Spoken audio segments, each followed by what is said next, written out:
minutos de la mañana y tenemos con nosotros a Miguel Ángel Pérez Pirela, filósofo, comunicador, director del medio de comunicación laiguana.tv, donde además compartimos espacios. Ayer fue una jornada intensa tanto aquí en Unión Radio como en La Iguana. Y bueno, compartimos hoy con ustedes el análisis. Yo estaba comentando algunos detalles. Miguel Ángel coincide en algunos de los aspectos que analizó en nuestro segmento anterior Joel Horta respecto a los resultados, pero magia no es, ¿verdad? Oh, por supuesto que no. Primero que todo, muy buenos días. No, muy buenos días. Yo estoy felicísimo, más allá de ser analista, de traer racionalidad al evento electoral, soy un ciudadano venezolano. Y en el trayecto veía a un país tranquilo. Sobre todo porque ayer fue un día tranquilo, hoy es un día tranquilo y yo espero que siga siendo tranquilo, porque una de las cosas que me preocupa un poco es el silencio de los sectores opositores, de esos 5 toletes que decía Joel Horta, pero no, pero se quedó corto. Entonces, venir y ver una ciudad tranquila, un país tranquilo, que puede parecer normal entre comillas. No. En Ecuador hay un evento como tal y hay asesinados candidatos. En Colombia, en México, el partido en gobierno acaba de tener unas víctimas. Es decir, no es normal, no es anodino que este país haya votado en paz y amanezca en paz. Es decir, sobre todo un país que ha pasado por guarimba, por bloqueo, por sanciones, por intento de golpe de Estado. Fue traumático el día después, ¿no? El día después duró poco. Entonces, lo primero que yo quiero decir como ciudadano es que me siento muy feliz que ganó la paz, que ganó la tranquilidad. Ahora, vamos con el análisis político. Así, ¿a qué edad tú que eres una periodista avisada es que uno aprende matemáticas? 2 más 2 son 4, eso es con mi mamá me mima, ¿no? En primer grado y algunos niños de preescolar ya comienzan a preescolar, sumar. Ok. El que haya aprendido en preescolar o en primer grado que 2 más 2 son 4, va a, no a comprender, no quiero ser tan provocador, pero va a acompañar este análisis mío. Si 5 toletes, que no son 5 toletes, y aquí en Unión Radio y allá en laiguana.tv estuvimos entrevistando a los 5 toletes de la oposición democrática, que no solamente están divididos, sino que estaban hablando mal entre ellos. Yo se lo decía ayer a Antonio Ecarri, que estuvo en laiguana.tv, yo dije, aquí en los estudios de laiguana.tv ha venido gente a decir que tú eres esto y aquello.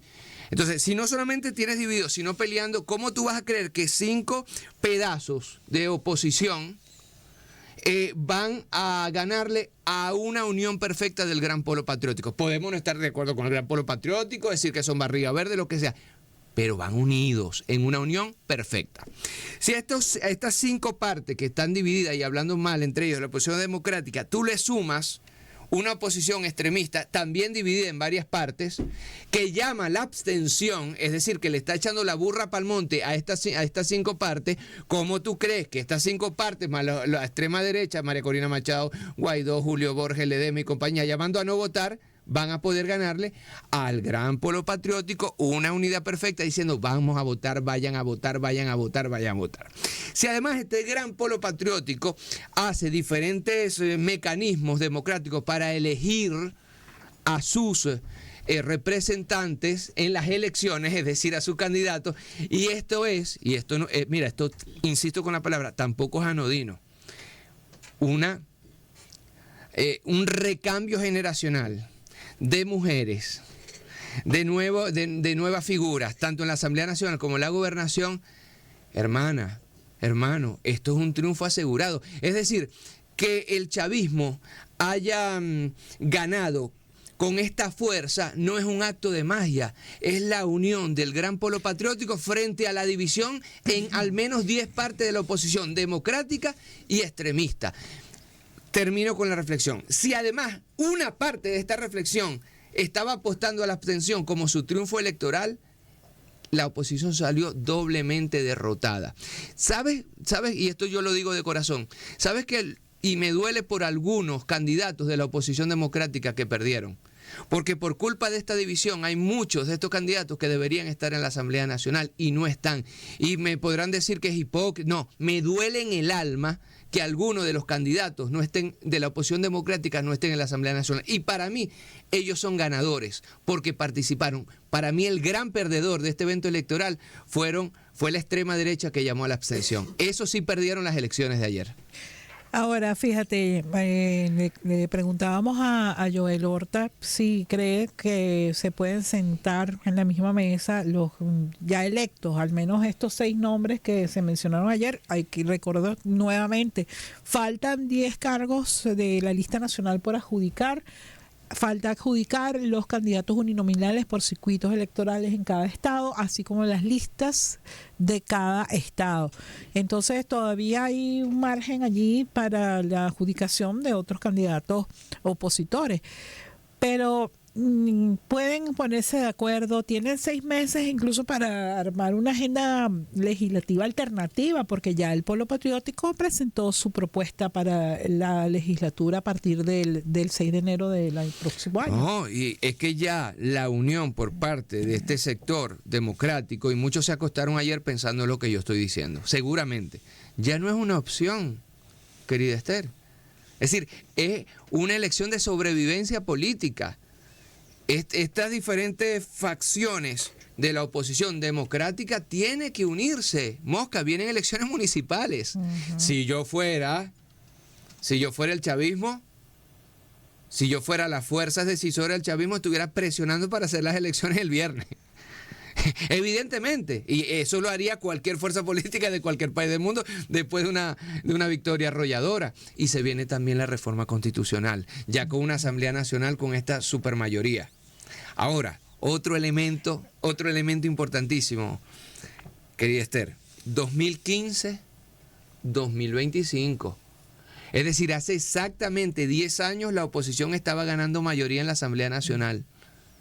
¿Qué hizo la oposición? Ramos Alup salió a decirle: te voy a dar un golpe de Estado legislativo, Nicolás Maduro, y no vas a durar 6 meses. De pronto se subió, el peor es nada, Guaidó, porque no había voluntad popular, no tenía, le tocaba la presidencia de la Asamblea Nacional, no tenía más nadie que poner, y Guaidó, que terminó siendo un gobierno paralelo, se robó sigo, se acaban de raspar los últimos 350 millones de dólares, no lo digo yo, lo dicen los medios estadounidenses. Es decir, el pueblo venezolano, chavista, independiente, oposición, también dice: epa, la última vez que votamos por mayoría de la oposición, esto fue un desastre que nos costó carísimo. Carísimo. Entonces, esto no se puede olvidar. Lo que hoy parece, no, es normal que el chavismo haya ganado la Asamblea Nacional. Hace 10 años eso no fue así. Y las consecuencias todavía las estamos pagando chavistas, independientes, opositores, incluidos migrantes venezolanos. Y sobre todo, migrantes venezolanos que están viviendo unas realidades dramáticas, porque hay que recordar que esa migración fue inducida. No fue solamente... Por eso te digo. Presionada por la situación económica, ciertamente, pero a mucha gente la convencieron de que era imposible vivir en este país. Los que nos quedamos hemos demostrado que sí es posible vivir en este país. Así mismo.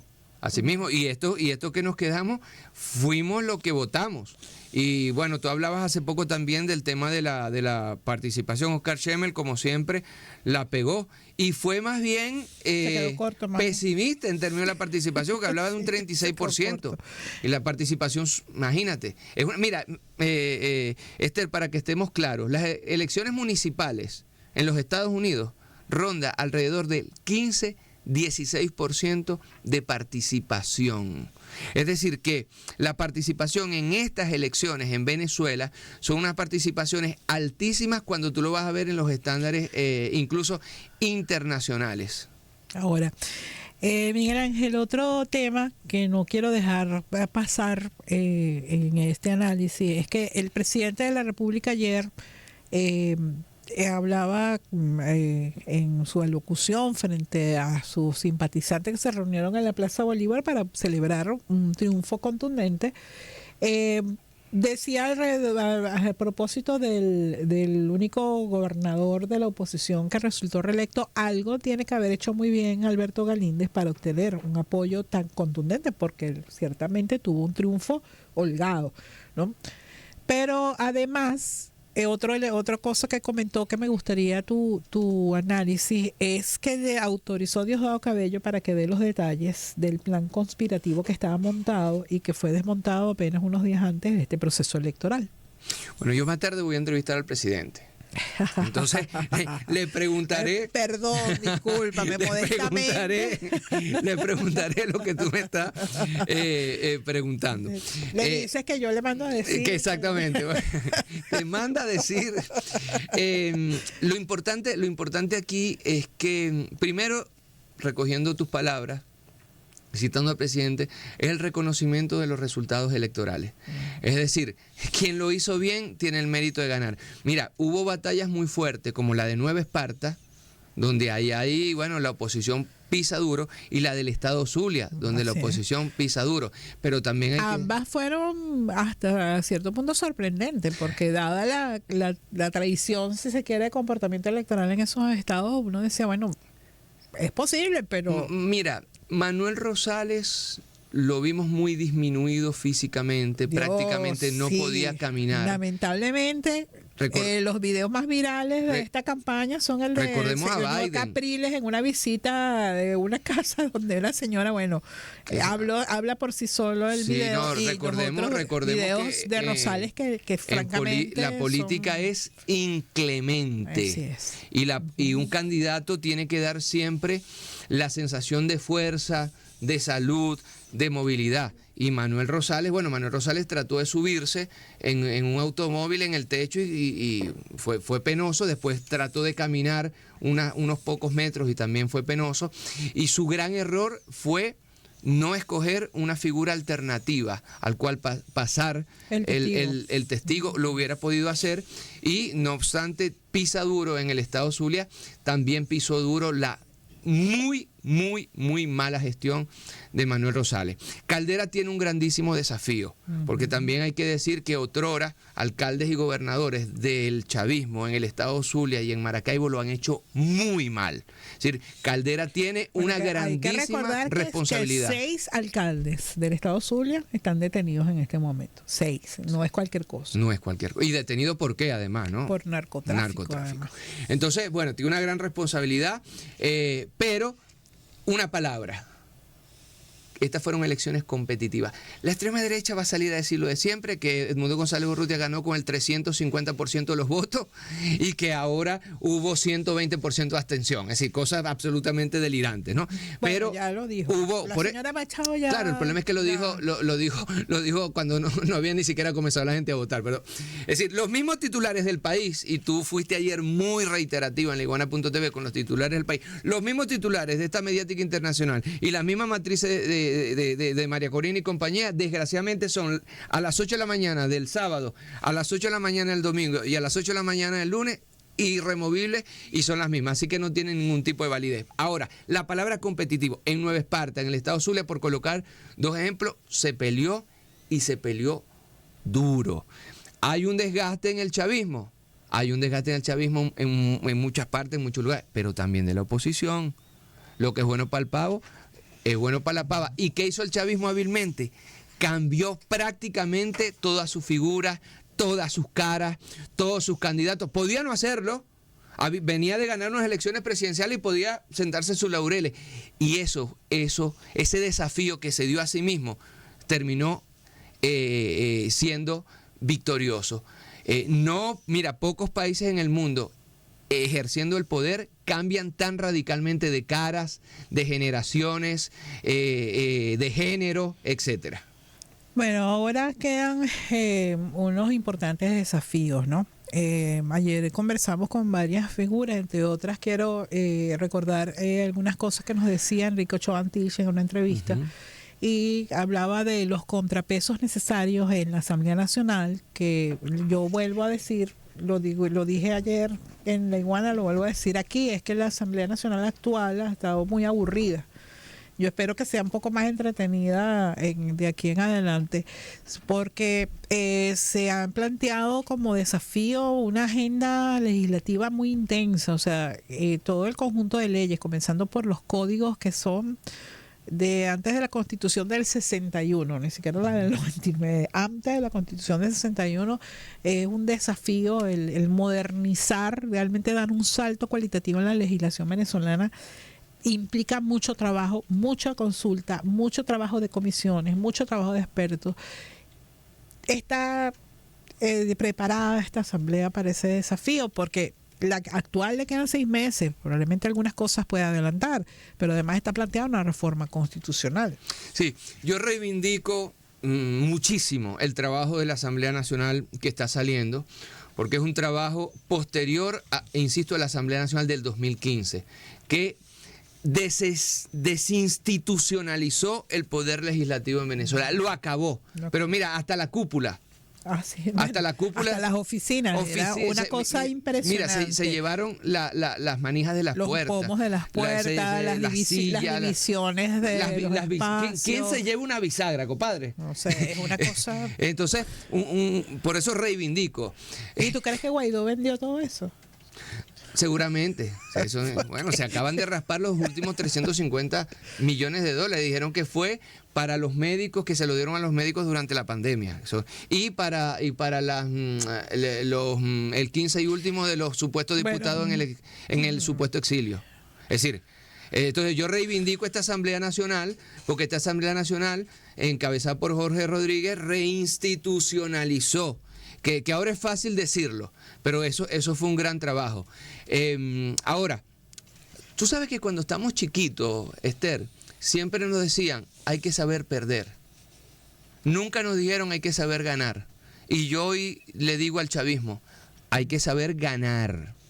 Hay que administrar muy bien esta contundente victoria y hay que honrar, Esther, el lema de esta campaña, que por cierto fue muy feliz en términos electoral, gente que resuelve. Bueno, ahora a resolver. A resolver, se pusieron un reto importante. Sí. Eso, ahora, ¿cómo ves o cómo crees que va a ser la mirada internacional sobre estos resultados? Porque así como me preocupa un poco el silencio de los sectores opositores que participaron, porque bueno, ya la señora Machado salió a decir lo que dijo, yo no lo voy a repetir, pero me preocupa, por ejemplo, yo quisiera escuchar a Manuel Rosales o a Enrique Capriles, que ya es diputado electo, pero guardan silencio. Ayer comentábamos que había una mirada sobre las elecciones venezolanas, inclusive con en los varios medios internacionales, BBC, France 24, El País, El Mundo, ABC en España, La Tercera en Chile, W Radio, Blue Radio en Colombia, donde afirmaban que eran unas elecciones mediadas por el poder del partido gobierno, donde la oposición las estaba boicoteando y etcétera, etcétera. Son los mismos medios que dicen que en Palestina no hay un genocidio, son los mismos medios que cada vez que nosotros nos vamos a acostar y amanecen o no amanecen, más de 200 personas asesinadas, las cuales son la mitad niños y mujeres, de los cuales el 20% tienen menos de un año. Esos medios para mí ya no quieren decir nada. Mira, no es que te esté cambiando el tema, sino que Palestina para mí fue un antes y un después. Es decir, levanten la voz por los derechos humanos en Palestina, dejen de aupar, porque son los mismos medios europeos y estadounidenses, sí, en muchos casos comprados por los vendedores de armas que pagan el genocidio live en directo en Palestina. Cuando critiquen eso y cuando dejen de vender armas o regalar armas a Israel para seguir asesinando a palestinos, entonces hablamos de los derechos humanos en Venezuela. Esos medios para mí ya no tienen, para mí fue un antes y un después, Esther. ¿Qué puede pasar con la administración Trump? Ya, para terminar esa. Entonces, ¿qué van a decir estos medios? Insisto, lo mismo que dijeron el sábado en la mañana, el domingo en la mañana de estas elecciones, y van a decir hoy. Sobre todo con el tema de nuestra Guayana Esequiba. Porque una cosa es poner a la Guayana Esequiba en el mapa. Otra cosa, y esto no es un hecho menor, por la primera vez vemos el mapa de Venezuela completo y lo vemos teñido de un resultado de participación electoral. Esto sí es un hecho que haría sentir muy orgulloso a Simón Bolívar.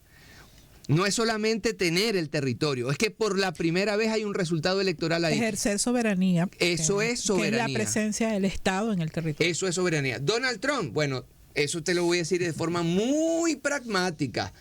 El señor Jorge Rodríguez, representante de Nicolás Maduro, ante Donald Trump, ahora tiene todavía más poder popular para sentarse con Donald Trump. Y Donald Trump es un tipo extremadamente pragmático.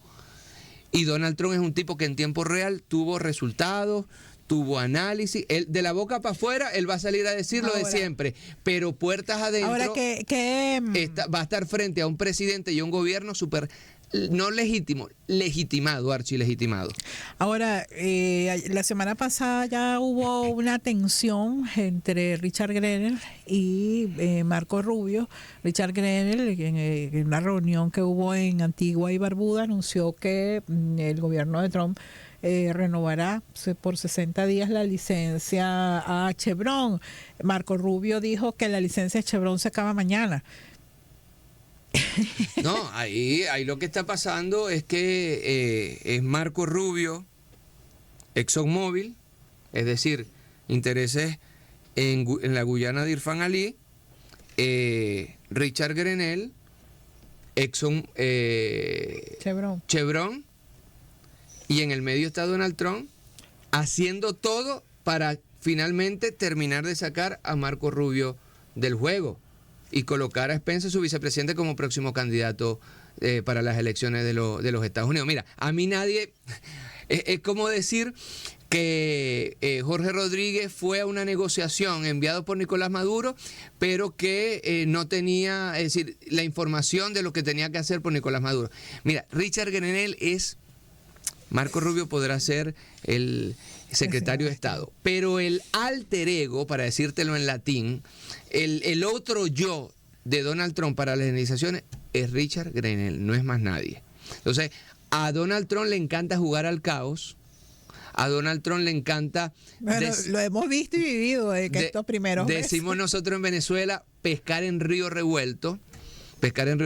Y lo cierto es que había un negacionismo sobre el hecho de que Donald Trump y Nicolás Maduro estuvieran negociando, ya eso quedó despejado. Mira, en Liguana.tv nosotros tuvimos la exclusiva de que se le dio un soldado estadounidense. Apenas se negoció, un pajarito me lo dijo. Y esa negociación hecha por labor del hecho de que la línea dura de Trump, ya salió el gobierno de los Estados Unidos bajo la vocería de Richard Grenell a decir esta frase contundente: Donald Trump no quiere cambiar de gobierno en Venezuela. Es todo, señor juez. Bueno, yo creo que vienen cosas bien interesantes. Yo espero, la verdad, creo que Venezuela necesita una oposición que sea capaz de cuestionar. El gobierno no lo hace todo bien. Está formado por seres humanos que, como todos, tenemos nuestros altos y bajos, nuestras equivocaciones, y creo que es necesario apuntar a un movimiento dentro de la ciudadanía que sea capaz también de reclamar, de precisar, de señalar, de denunciar, más allá de quienes dentro del propio partido de gobierno hacen cuestionamientos a las políticas públicas, ¿no? Bueno, insisto, el lema del Gran Polo Patriótico es gente que resuelve. Ahora tiene que resolver. Así es.